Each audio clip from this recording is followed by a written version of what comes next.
Alors comme promis les amis, eh bien on va parler intelligence artificielle, cybersécurité, et on a une énorme chance, eh bien ce soir, de pouvoir parler avec des professionnels du sujet, et d'autant plus un professionnel, c'est Claude Chauvet.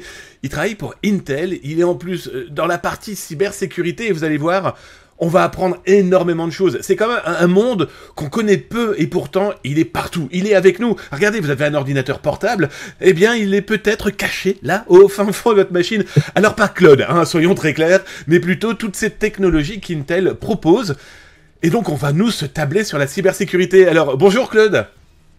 Bonjour Damien, merci pour l'invitation. Ah bah surtout merci de m'avoir invité chez toi. On regarde un petit peu que tu as aussi un espace assez geek. Alors je suis bonheur que tu travailles autour, voilà, on a des belles cartes derrière, donc là voilà, on est au bon endroit. Alors je cache pas que je pense que ceux qui ont un regard perçant, là aussi. ah bah je vois là-haut, je vois des robots, enfin bref.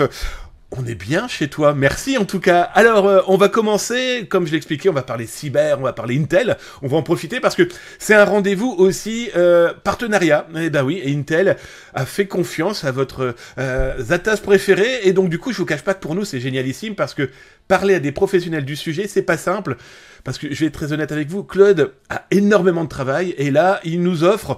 Allez, on va dire entre 15, 20, 30, 40 minutes, eh bien, de sa vie de professionnel.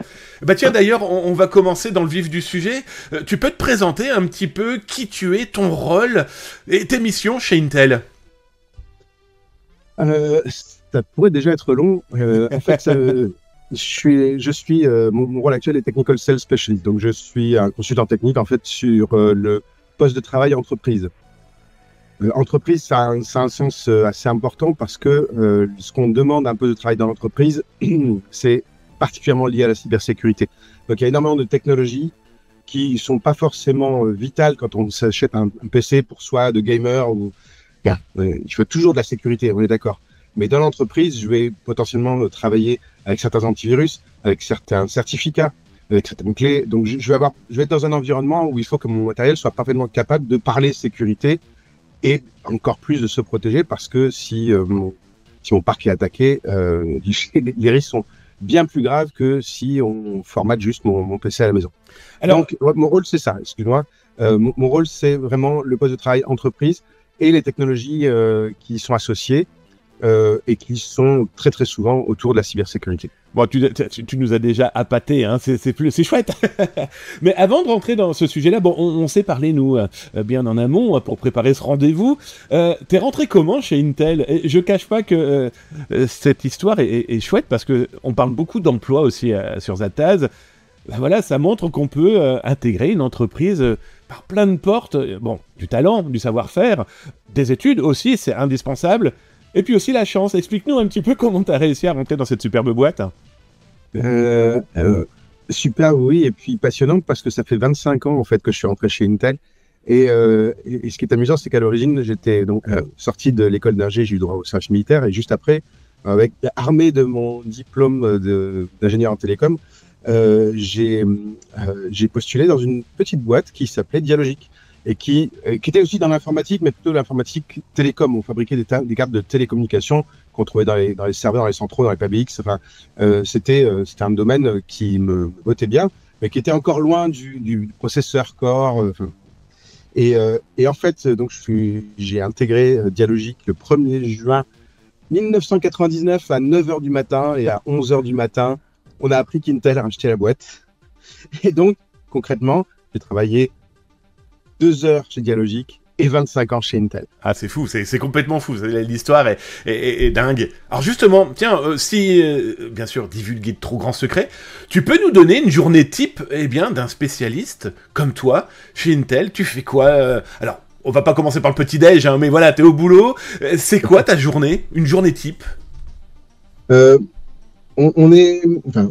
tant que spécialiste technique, mon rôle, c'est principalement d'apporter du conseil et d'expliquer comment les technologies fonctionnent, comment on peut en tirer parti, comment aussi elles s'intègrent dans les solutions logicielles, parce que Intel est très connu pour la partie matérielle, pour le silicium, mais en fait, on ne travaille pas tout seul, on est vraiment à l'intérieur d'un écosystème, et nous-mêmes, on développe énormément de couches logicielles qui permettent justement d'obtenir de la performance, d'obtenir de la stabilité, d'obtenir des accélérateurs, notamment dans le cadre de l'AI. Et puis, le but, c'est que les développeurs, en fait, travaillent facilement avec nous. Et pour ça, il y a tout un millefeuille, en fait, de hardware abstraction layer, de couches logicielles, firmware, modèle, framework, qui permettent, en fait, aux développeurs de développer leur application en se basant sur des fonctions, sur des instructions. Et après, c'est notre tâche à nous de leur donner l'assurance que l'année prochaine sera une autre architecture, l'année d'après, ça sera encore une autre architecture avec des accélérateurs différents. Et cette couche logicielle que nous, on développe, leur permet en fait de développer une fois et d'être certain que en transitionnant, en passant sur les prochains processeurs, ça continue non seulement à fonctionner, mais en plus à bien fonctionner et en plus à tirer parti des nouvelles instructions, des nouveaux types de XPU, donc CPU, GPU, NPU, VPU, on en a beaucoup d'acronymes là-dedans. Donc, mon rôle est vraiment dans l'application de la technologie. Et il y a une partie aussi qui est intéressante, qui est le fait de faire remonter les usages ou les besoins, en tout cas les trous dans la raquette qu'on perçoit, parce que il faut qu'on soit sûr, nous, que on puisse toujours coller aux besoins. Le problème d'Intel, qui est un problème temporel, est que entre le moment où on est en train de décider de designer une puce et le moment où elle sort vraiment, où elle est disponible pour être intégrée dans les systèmes, il se passe facilement 2 ans et demi. Et donc, aujourd'hui, on a énormément de tâches, par exemple, qui concernent l'intelligence artificielle. Nos processeurs qui ont leur NPU intégré, on ne les a pas développés il y a 3 mois. Ouais. On les a développés déjà en 2022. Donc, c'est très important de toujours pouvoir suivre le flow. Et ça se répète tout le temps, en fait, aussi bien avec le Wi-Fi, avec le chiffrement, avec la virtualisation. C'est un gros domaine, la virtualisation. Le fait de pouvoir toujours apporter la bonne technologie au moment où on en a besoin et pas 2 ans et demi après, ouais, ça permet d'être efficace. Ça permet aux développeurs d'être efficaces, ça permet à l'utilisateur d'avoir de la performance et ça permet de répondre vraiment aux besoins au moment où ils arrivent. Moi, je me souviens d'un moment, d'une époque assez pénible où on a été obligé d'acheter des machines extrêmement performantes parce qu'on avait décidé qu'il fallait utiliser le chiffrement des disques durs pour tous les PC entreprises. Ce chiffrement, à une époque où le SSD n'était pas encore dans l'ère du SSD, il y a encore beaucoup de HDD, et faire du chiffrement sur des processeurs qui n'avaient pas encore d'accélération crypto et sur des disques durs qui forcément n'avaient pas c'était plutôt une question de latence que de débit, mais n'avaient pas les faibles latences nécessaires à la crypto. On a eu 1 an et demi, 2 ans assez pénibles parce que justement on voyait des superbes machines se transformer en machines extrêmement lentes à cause du chiffrement. C'est exactement ça qu'on veut éviter. Et c'est pour ça que mon boulot consiste aussi à faire remonter les types d'usages et s'assurer que ce soit pris en compte pour la prochaine génération de processeurs, et puis celle d'après, puis celle d'après. C'est passionnant, hein, je le cache pas. Bon, juste en aparté, Intel n'arrête pas d'inventer. Là, pour les Jeux Olympiques, on va avoir de la 8K, on va avoir aussi la possibilité pour les personnes non-voyantes de pouvoir suivre, justement, grâce aux technologies. Bref, on a affaire à quelqu'un qui vit dans un monde où l'invention, la créativité, et puis le test, tout le temps perpétuel, est loin d'être négligeable. Et justement, dans ce monde de test, la cybersécurité, ça a toujours été, hein, très, très clairement, le cœur de la préoccupation d'Intel. On a quelques faits marquants, justement. Cybersécurité, je suis presque né avec, puisque je crois que le premier virus, c'était en 74. Je suis né en 75, donc je suis un peu né dedans. Et c'est vrai que côté Intel, ça a toujours été un des principes fondateurs. Pas forcément toujours bien structuré, c'est-à-dire que chaque division faisait un petit peu sa propre cybersécurité. Un des grands faits marquants, en fait, ça a été l'arrivée de Spectre Meltdown en 2018, janvier 2018. Ça reste un cauchemar pour beaucoup de DSI et de pros de la cybersécurité. On pourra en discuter longtemps de Spectre Meltdown, c'est quelque chose de très intéressant. Mais là, ça a mené à la création d'une entité supérieure, en fait, de ce qu'on appelle IPAS, Intel Product Assurance and Security, qui vient chapeauter, en fait, toutes les divisions en donnant les bons principes et en s'assurant que quand on écrit le moindre bout de code ou quand on design la moindre fonction dans un CPU, on est bien conscient des effets de bord, on valide, et donc on s'assure que toutes les fonctions qu'on sort, et ça peut être même juste le fait de gérer un mot de passe dans une application, ça, il faut que ça a été bien testé. On a d'ailleurs mis en place un bug bounty programme il y a bien longtemps, j'ai pas la date exacte, mais ça fait très longtemps qu'il existe, et donc ça permet en fait de s'assurer qu'on récompense aussi ceux qui trouvent des failles de sécurité. Ça peut être assez lucratif d'ailleurs. Mais c'est quelque chose de fondamental pour nous. En fait, on a toujours cherché à jouer la transparence parce que on veut surtout rien mettre sur le tapis. On trouve quand même beaucoup de failles, nous, en interne, puisqu'il y a ce long process de validation. On va dire que les 2/3, grosso modo, des vulnérabilités qui sont trouvées en interne. Mais ces vulnérabilités-là qui sont trouvées en interne et qui sont donc corrigées en interne, on pourrait très bien les glisser sous le tapis, faire comme si elles n'avaient jamais existé. Bien sûr. Mais en fait, non, au contraire, on communique dessus. C'est-à-dire qu'on dit voilà ce qu'on avait trouvé, voilà ce qu'on a trouvé, voilà quel était l'impact, le type de risque, les CVE, etc. Et le risque pour nous, il est quand même, c'est un risque d'apparence, c'est-à-dire qu'on pourrait croire que comme on publie énormément de vulnérabilités, on est extrêmement impacté, extrêmement sujet aux vulnérabilités. Non, tout le monde, c'est le cas de tout le monde. Simplement, effectivement, nous, on a choisi, on a pris le parti d'en parler et de tout bien discloser. C'est pour ça que c'est important, tu parlais de bug bounty, là, ça montre que vous faites appel aussi à des communautés qui ont envie d'aider, qui pourraient potentiellement gagner aussi un petit peu de sous si elles trouvent, après tout, l'inventeur d'une faille est là aussi pour aider et pour montrer aussi son savoir-faire, et qui sait peut-être embaucher. Ça, c'est une possibilité. Ce qui est intéressant, c'est que la possibilité aussi, intelligence artificielle, elle est clairement rentrée là dans le jeu depuis 3-4 ans, maintenant plus officiellement et publiquement depuis 2 ans, mais là, voilà, l'intelligence artificielle ne date pas d'hier. Alors justement, pour Intel, ça veut dire quoi parler de sécurité renforcée par l'intelligence artificielle? Ça veut dire quoi? C'est un très vaste sujet. Ah oui, ça c'est sûr. Alors, je vais essayer d'être synthétique. Ça fait déjà assez longtemps, je dirais au moins 10 ans, qu'on se rend compte que l'identification des virus simplement par une signature, c'est pas suffisant. Ça marche encore pour les virus d'entrée de gamme, si basique, ouais. Mais ça fait longtemps que les développeurs un peu affûtés ont réussi à échapper à ce genre de détermination. Donc, on a vu apparaître il y a déjà pas mal de temps des déterminations de virus qui étaient plutôt liées à du comportemental. Au départ, c'était plutôt des algorithmes qui étudiaient justement le comportement pour voir quel était le type d'instruction utilisée.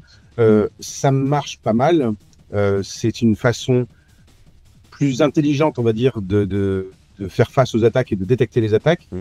Mais de la même façon que dans le graphisme, tout ce qui était fait par algorithme, comme par exemple le fait de découper mon visage pour l'incruster sur un arrière-plan, ça, on peut le faire de façon mathématique. Ça marche plutôt pas mal, mais on peut le faire par IA. Et alors là, ça marche super bien. C'est beaucoup plus fluide, c'est beaucoup plus précis. Il y a beaucoup moins d'artefacts. Donc, de la même façon que on a commencé à mettre en place cette isolation, cette surveillance des virus par des algorithmes qui n'étaient pas de la signature, l'intelligence artificielle aujourd'hui nous permet encore plus finement de détecter qu'un comportement est un comportement malsain. Malsain, oui, c'est ça, malveillant en tout cas. Ouais. Malveillant, pardon, oui, c'est le mot.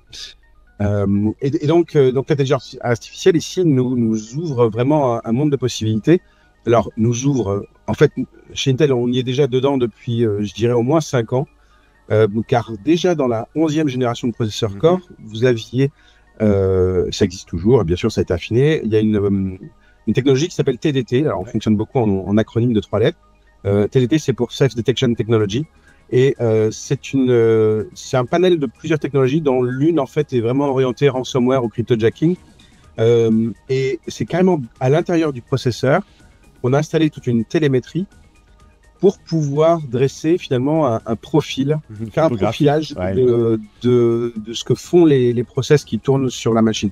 C'est très intéressant parce que finalement, dans la machine, on a la couche OS, on a éventuellement des couches de virtualisation, on a la couche applicative, les drivers, etc. Il y a plein de moyens, plein d'endroits où se cacher pour un virus. Mais au final, il y a toujours un processeur qui est là pour exécuter les instructions qu'on lui demande.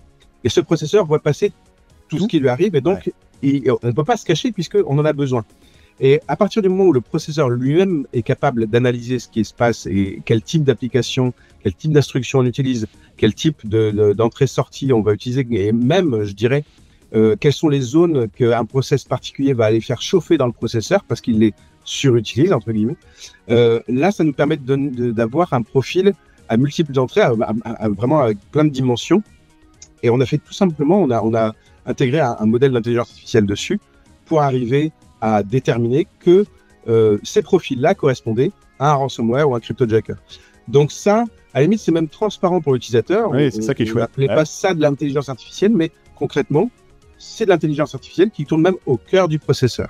Ce qui est intéressant, je me permets de couper, du coup, ce qui est intéressant, c'est que c'est une véritable aide, c'est un support d'aide pour un utilisateur qui quasiment n'a plus besoin de s'occuper de cette partie qui pourrait être cette infiltration par un ransomware et un cryptolocker. Donc ça, c'est plutôt un outil supplémentaire, loin d'être négligeable, hein.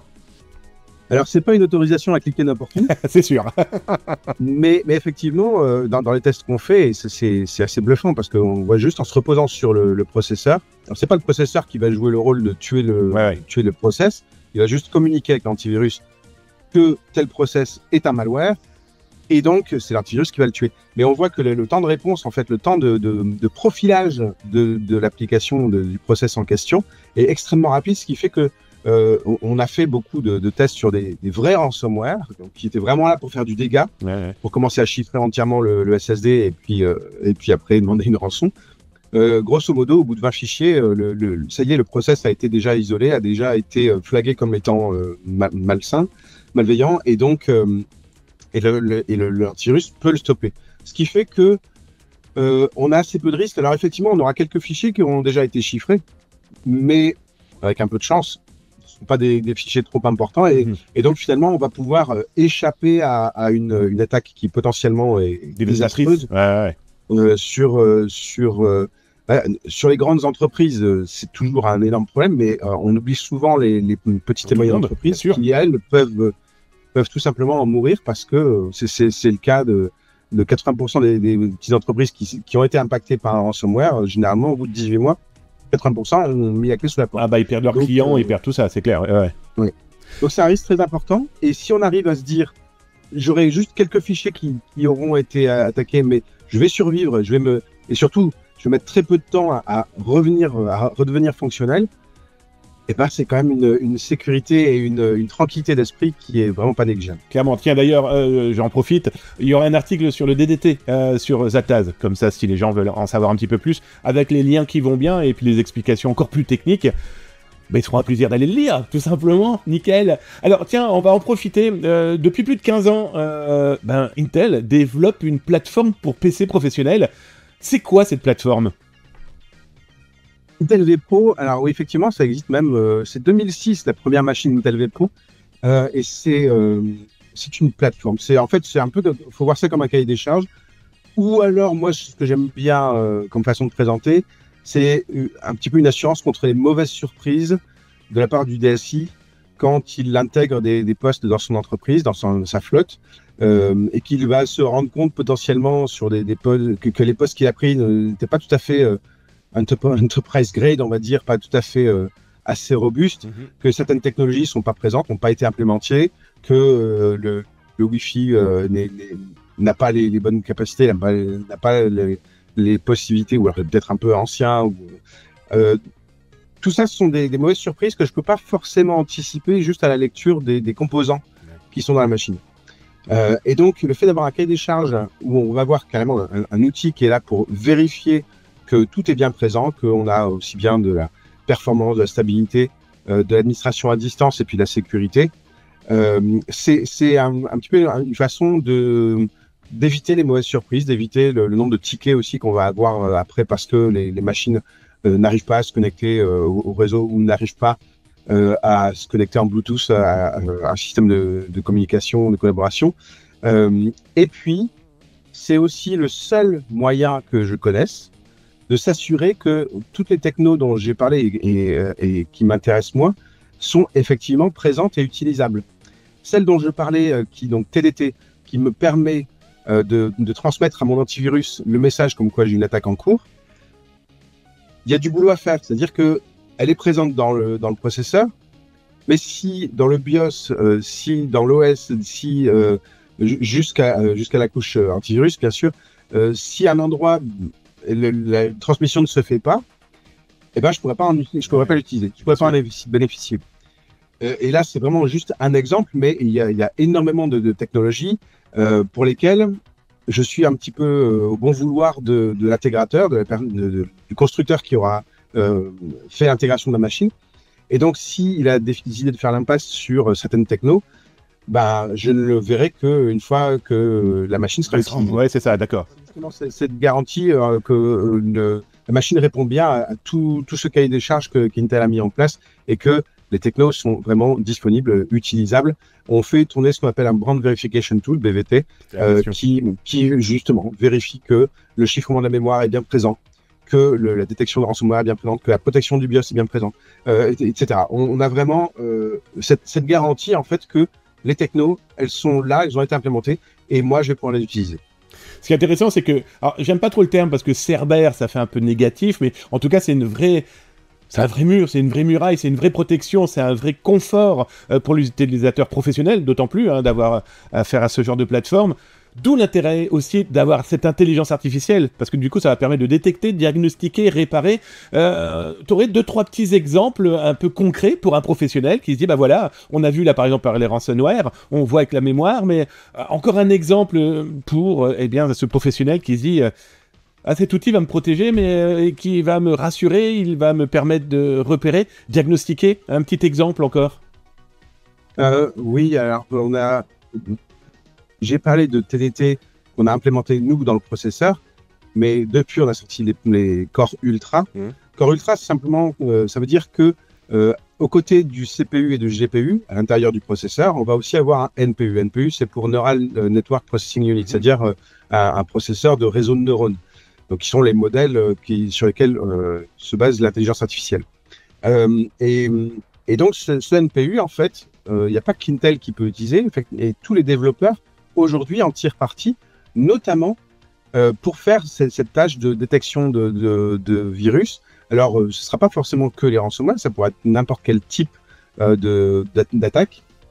Mais donc, le NPU rend possible l'utilisation de modèles d'intelligence artificielle dans des buts de cybersécurité. On a par exemple un éditeur qui s'appelle CrowdStrike qui fait ça très bien et qui utilise aujourd'hui le NPU dans le but de recherche de malware.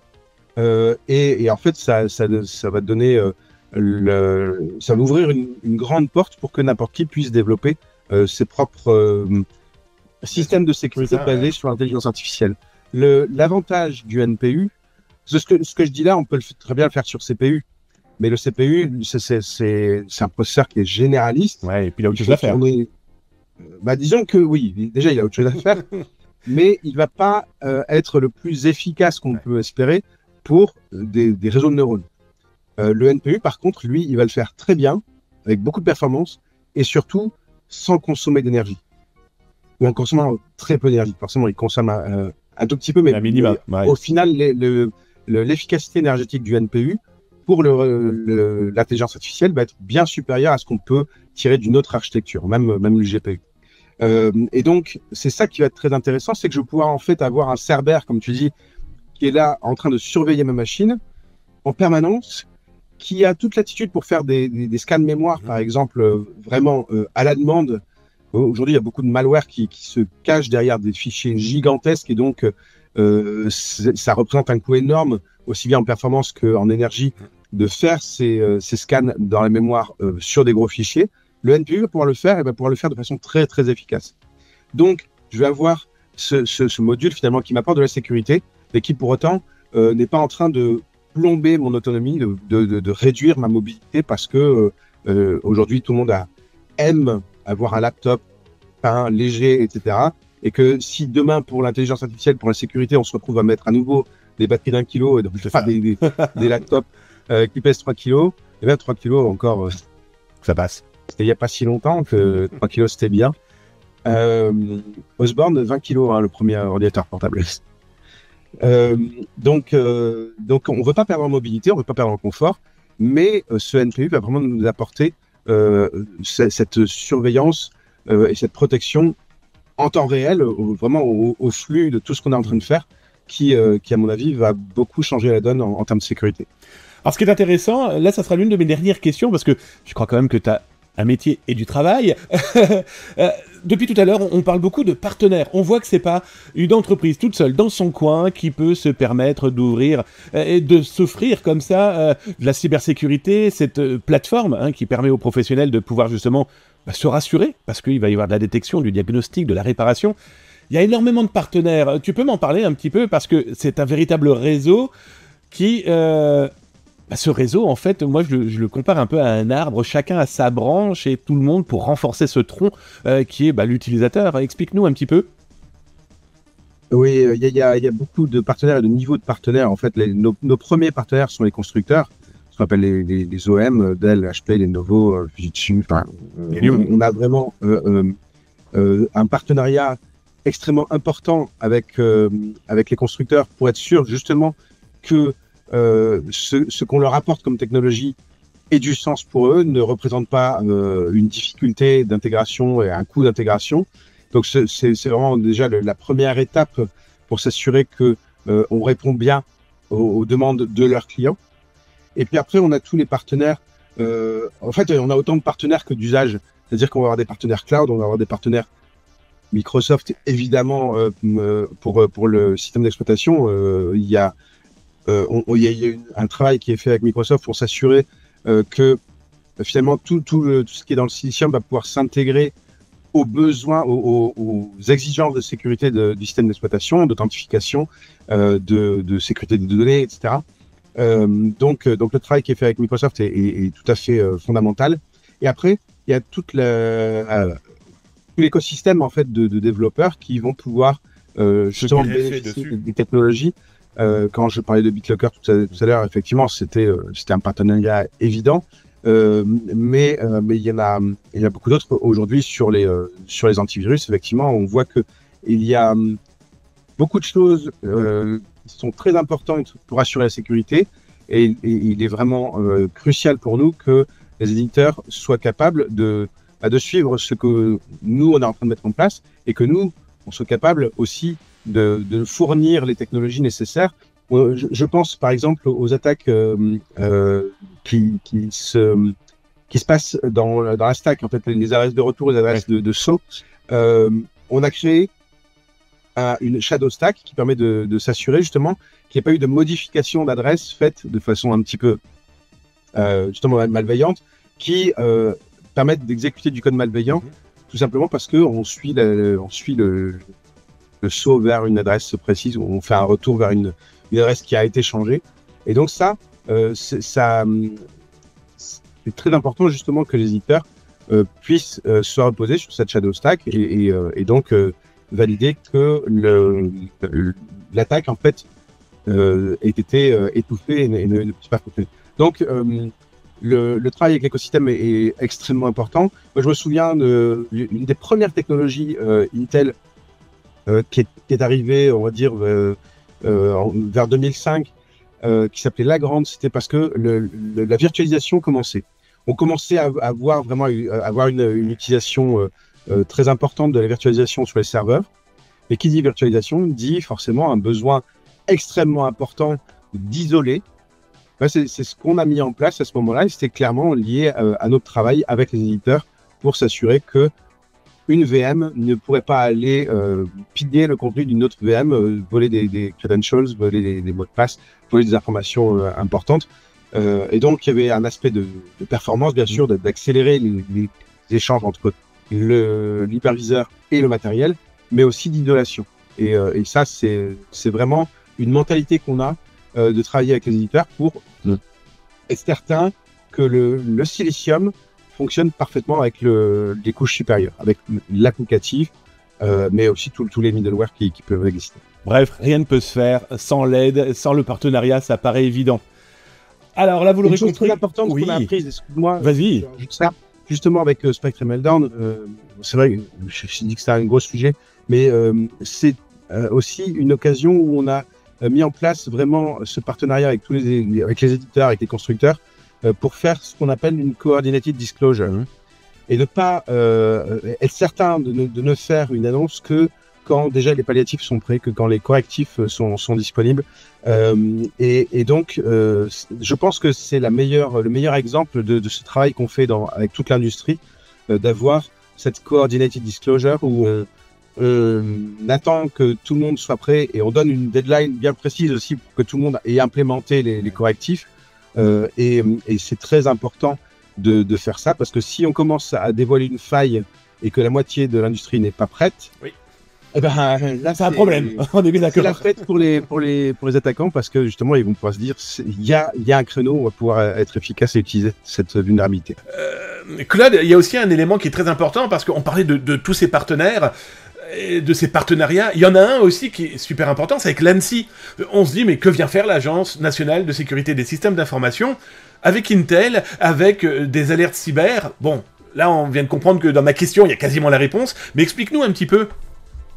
Oui, c'est très important aussi que Intel ait un contact privilégié avec les agences gouvernementales de sécurité, et notamment donc en France l'ANSSI. C'est moi qui m'en suis occupé pendant de nombreuses années, parce qu'on a une liaison justement, hein, c'est un officier de liaison entre l'ANSSI et la maison mère pour être sûr que non seulement les technologies soient bien comprises, parce que c'est très important, c'est un rôle fondamental de l'ANSSI, mais aussi qu'en cas de gros problèmes de vulnérabilité, vu que on a quand même des opérateurs d'importance vitale en France qui doivent absolument pouvoir se protéger, et que l'ANSSI est vraiment le chef d'orchestre à ce niveau-là. C'est un rôle également qui est très important entre Intel et l'ANSSI, de pouvoir s'assurer qu'on a une communication fluide, et que dès que quelque chose apparaît, l'ANSSI puisse faire son boulot et avertir tout le monde. Et le moins qu'on puisse dire, c'est que les assaillants, les malveillants, les pirates informatiques ont du temps à perdre pour nous embêter. En tout cas, Claude, un énorme merci, vous avez pu le découvrir. Hein. Il est dans un métier passionnant. Aujourd'hui et demain, Intel, en plus vous l'avez vu, propose des solutions pour les professionnels, entre autres, qui sont loin d'être négligeables. On voit clairement aujourd'hui, ce sont ces nouvelles barrières, moi je les appelle les cerbères, mais on est beaucoup plus loin, je dirais même plutôt des chevaliers, et qui sont là pour renforcer ces châteaux forts qui ont clairement besoin de nouvelles grilles, de nouvelles douves, de nouvelles portes, bref, d'un nouveau blindage face à des pirates informatiques et des malveillants. Sachant que l'intelligence artificielle peut également être utilisé par le mauvais côté de la force. Ah, no comment. Et que donc, ça va être d'autant plus important de pouvoir l'utiliser pour se prémunir contre des attaques qui vont être forcément de plus en plus fines. Autant dire qu'il n'est pas couché et qu'il a du boulot encore pour quelques années. Claude, je te remercie. On se dit à très vite. On retrouvera ton interview d'ailleurs donc sur Twitch, ça c'est fait. On va se retrouver sur YouTube aussi. Et il y aura toute une partie beaucoup plus poussée encore sur Zatas.com et Data Security Bridge. On pourra se retrouver sur des aspects encore plus techniques sur le sujet. Je te remercie. Je te laisse maintenant aller travailler. Et encore un énorme merci de m'avoir invité dans ton antre. Merci Damien, c'était un plaisir.